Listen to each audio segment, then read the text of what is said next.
kirol psikologiari esker, kirolariak entrenamendu berberari etekin handiago aterako dio. Lehiaketan, urduritasuna eta tentsioa hobeto kontrolatuko ditu. Igeri egingo duzu, hemen igerileku honetan, baina bakarrik ez. Lasterketa bat egingo duzu uretan beste pertsona baten kontra. Itxasoren kontra. Itxaso Valle, Mikel Epelde. Itxaso Valle Arnaiz, 16 urte, Bilbotarra, 50 metrokoan Bizkaiko txapelduna eta Espainiako txapelketan 4. postua lortutakoa. 100 metroko distantzia egin beharko duzue, nahi duzuen estiloa erabili dezakezue. Presa zaudete? Bai, presa egon beharko gara, ez? Bai, zer, sorpresa ona? Sorpresa ona.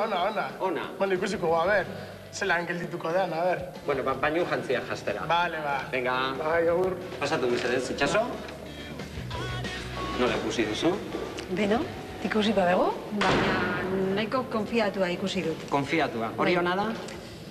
Gehiegi konfiatzen bali badu ez, zeren relajatu egingo da, eta orduan ez du bere indar guztia jarriko. Frogazteko minutu batzuk faltatzen direzen arren, ez nahi urdurik.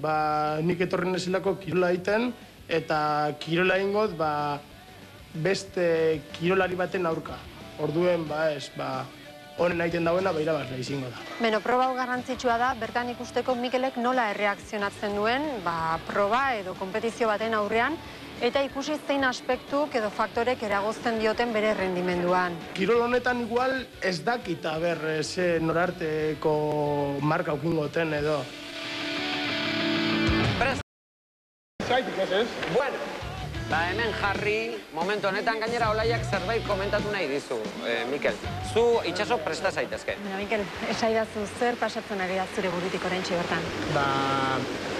Gogak dekotez kirolarekin, Bizkaiko txapeldunarekin lehian egon igerilekuan, baina ikusten dut, bera kirolean prestatuta dauen ez kirol horretan, nik ernezin ez prestatzen kirol batean, normalan kirol askiren otenez, ikusi guro eta norarte duten naizen, ikusten eki. Eta nola sentitzen zara horentxen? Oso ondo. Olaia Sainzek galdeketa honekin 2 gauza lortu nahi ditu. Mikelen barne pentsamenduak azaleraztea eta lehiari psikologikoki nola egiten dion aurre jakitea. Neska mutilok zuen lekuetara, mesedez.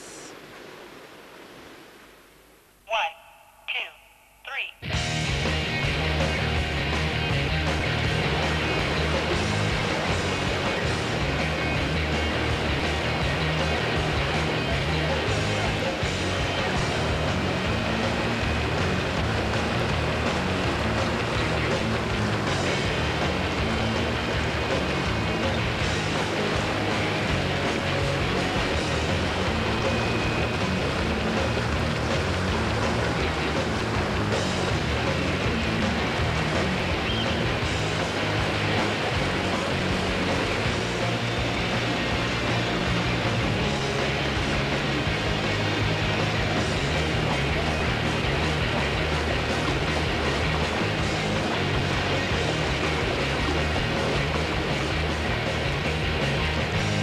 Lehiakideen artean alde handia egonda igerik eta frogan.